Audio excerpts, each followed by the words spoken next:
All right, hey guys, here we are. Back for another tournament here. I'm going to be taking a look at this.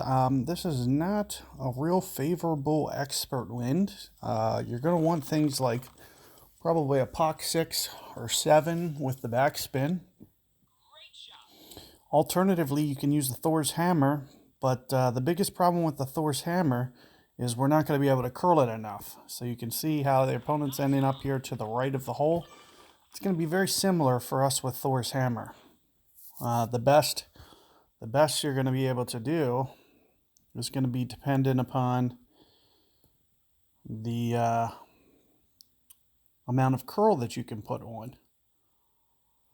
Similarly, if you have a decent rock, we're going to be able to use a rock, but it would probably have to almost be a maxed rock to be able to get the ball over there. So if we're using free-to-play balls, I'm thinking something along the lines of maybe, do I not have Thor? I don't even have Thor's on this. So I guess we're going to go extra mile. I would rather went Thor hammer, but we really need this 4 backspin, and that's more or less how we're going to set up. So we're essentially just going to play this like my opponent. Try to land somewhere over here. Oh, it said perfect, but I didn't get it off, so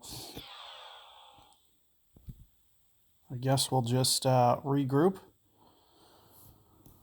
Wasn't really sure what to do there.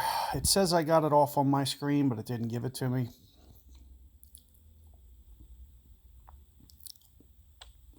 Nevertheless, the second time we'll have more time to set this shot up.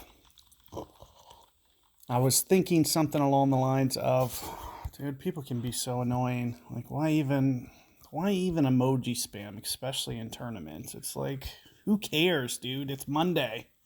Like, Jesus.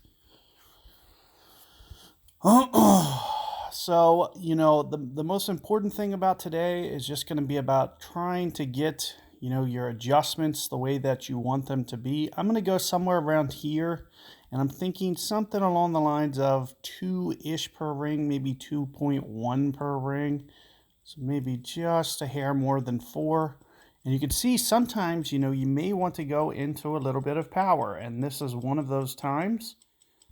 You know, because for most, you know, at the absolute most, we're gonna want to make sure that we're over this bunker, and it looks like I just clipped it, so not even enough power there. But that's more or less what you want, is something along the lines of 4 backspin, and just kind of dictate how much power you go. And you can see that with a weaker bag, you're going to need something along the lines of more of a berserker. But if we have stronger bags like a POC 5, a POC 6, a POC 7, for example, those are going to be much more geared for pulling off that shot, because right around the 4.5 backspin is going to be ideal. And you know, the optimal amount is being able to curl more than I did. So I would have liked to have hit my shot, but with more curl, because that's the only way I'm going to get the ball over towards the pin, is if I have more curl. So that's why I'm trying to be, you know, better safe than sorry. And you can see that I'm trying to land just a little bit more on the right of the fairway just to be on the safe side. However, I could have gone a little bit more rings than that, maybe 5 and 5.25 on the rings, and it would have still been okay. But I also want to protect against great ball potentially putting me in the rough or bunker. So the biggest thing that you'll have to figure out is the amount of power to use, and you know, good luck with that hole. I will put out a second guide with hopefully a little bit more advanced clubs, so we can see kind of a better perspective as to how to go about that hole.